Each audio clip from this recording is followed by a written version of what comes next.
in anticipation for things coming, I decided I would do a little bit of a community service, public service announcement, something outside of the norm, because this involves a crypto that I have not directly provided coverage or analysis for, and the reason I did not has to do with the announcement I'm going to do today. So once this wraps up, then I will commit to you to doing an actual overview coverage like I've been doing. I will likely skip the preview on it because it's kind of already been established. This has to do with Titano.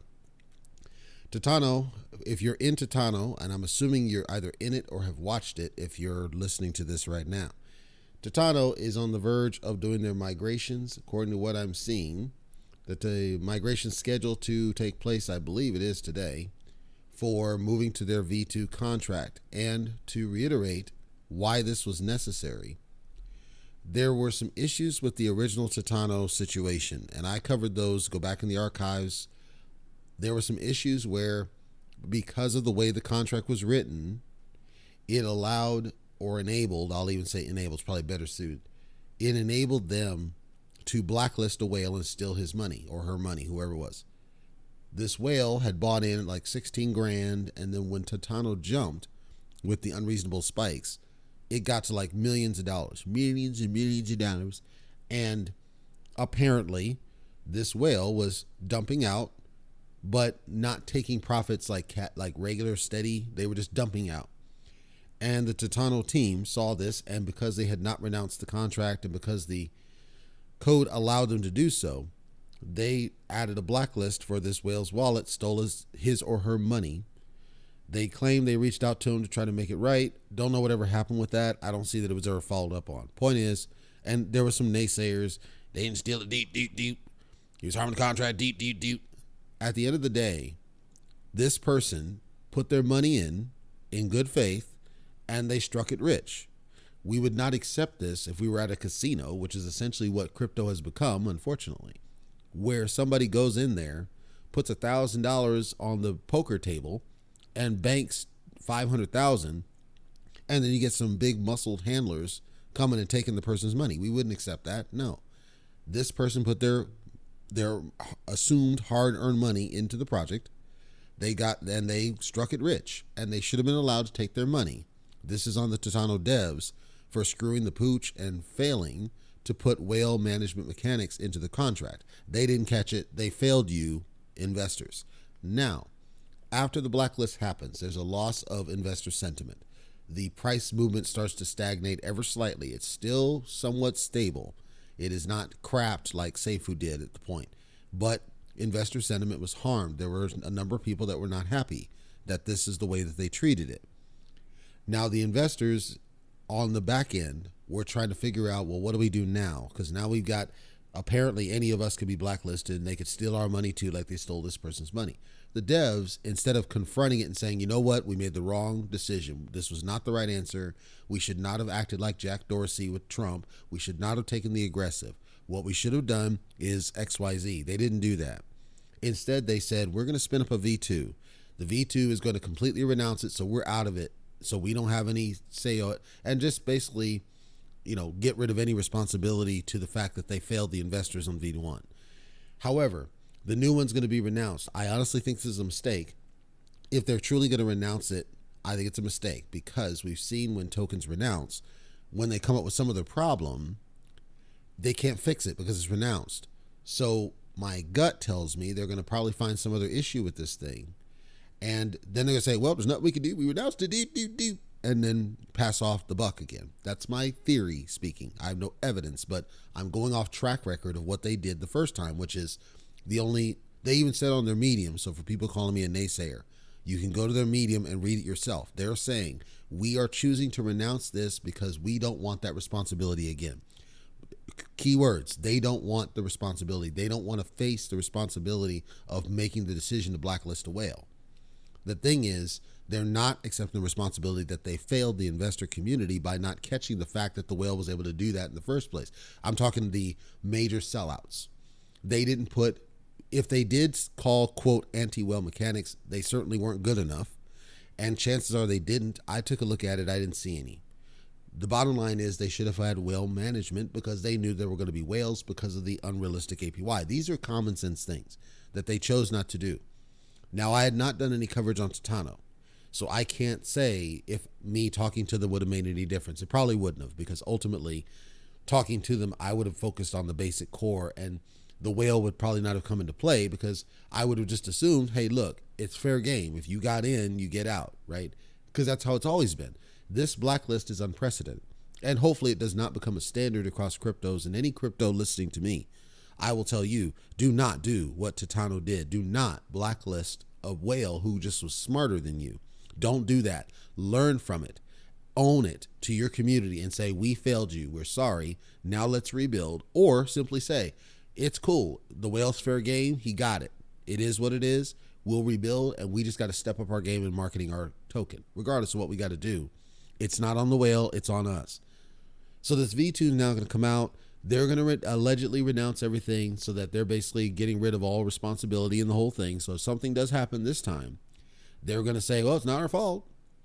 So for those that are not in Titano, this doesn't affect you directly, but you need to be aware of the track record of the past of what the Titano team had done that got to the point of the V2. I'm setting the stage of why there's a V2 in the first place. It's because the devs failed the investors, in my opinion. And as failing the investors, they basically stole millions of dollars from this whale that just was smarter than them. And although their intentions might have been good, the problem is we know about the road to hell. So for those that are invested in Titano, I'm assuming you may or may not be aware, because there's a lot of issues, and the way that they're doing it, I'm not a fan of, and I suspect there's going to be some problems. So because it's aligned or in some way associated with the other ones I have covered, I'm doing this kind of as a public service. If I have anybody who's ever listening to any part of my shows, who's even involved in even if it's a small bag, and you got to make the decision on this with Titano, you need to be aware the migration's happening today. They're giving it in UTC, so I can't tell you exactly what time today because I'm not following it. I don't have a bag in Titano. I never have. I can only tell you that it's happening today. Here's what they described, though. You have to get the new contract address. The new contract address, you're going to need to go to their site. I think it's titano.finance. You're going to need to go there. I don't think it's on the main site, but it's in their Medium. So you're going to want to go to Medium. Scroll down to the bottom. There's a link to the Medium. Go there, and they give you the new contract address. The problem is they posted it twice. So the first one, if you go in order, the bottom one, that's the old address, and I'll get to this in a second. It's confusing. The one you want is the very latest update on the Medium, the one at the very top. Go in there, and it gives you a contract address. You need to add that to your wallet. They're going to airdrop the tokens to you. This means that the old tokens are going to be worthless. They're just going to airdrop the new tokens to you. I think this is a critical mistake. You're like, why? We don't spend gas. Yes, but Paratoken did the same thing, and it was a catastrophe. DR token did the same thing, and there were major issues. The airdropping of tokens is a bad strategy because there's so many other issues that they're not anticipating are likely to happen down the road. Things with CoinMarketCap, it's broad, but the point is it's not the right answer. What they should have really done is used EverMigrate from EverRise to do this process, which would have required you pay a little bit of gas, but it's Binance chain, so it's like pennies.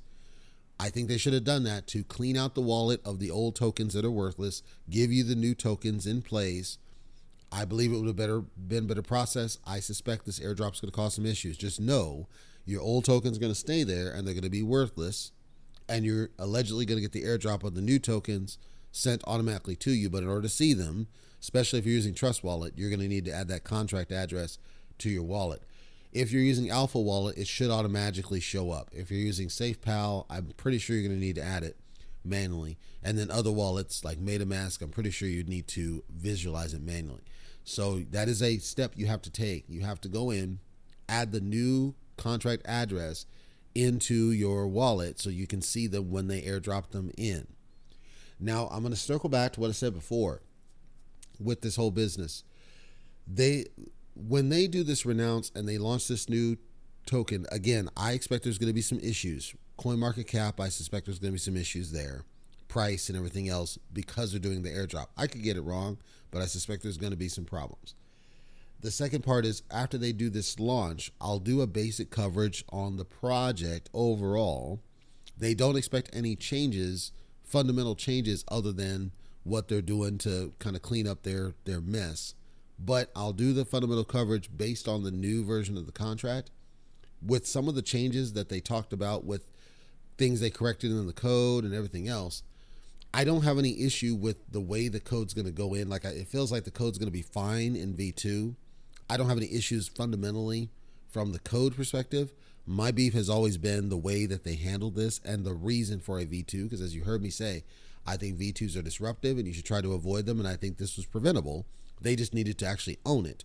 And in a perfect world, they would have used something like EverOwn as opposed to full renounce so that they could be held accountable for decisions. So that, like, if in the V1, if the V1 were covered by EverOwn, what that would have meant is they see this issue, the whale's doing this, they would be forced to talk to you, the community, and say, here's what we want to do. We want to blacklist this. We want the community to vote. Do we blacklist it and do we steal this person's money, or do we just let it go and rebuild?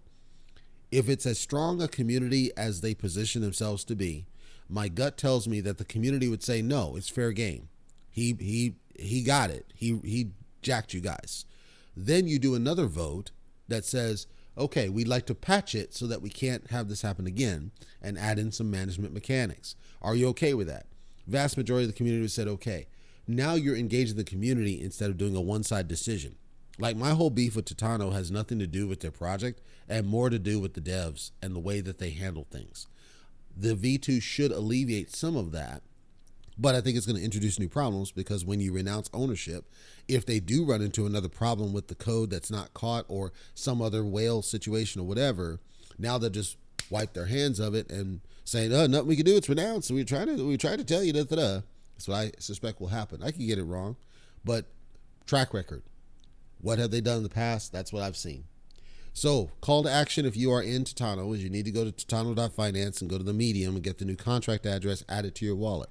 Allegedly, they will be airdropped to your wallet, and you will have worthless tokens left in your wallet, and there's nothing you can do about that because of the way they did it, which I don't agree with.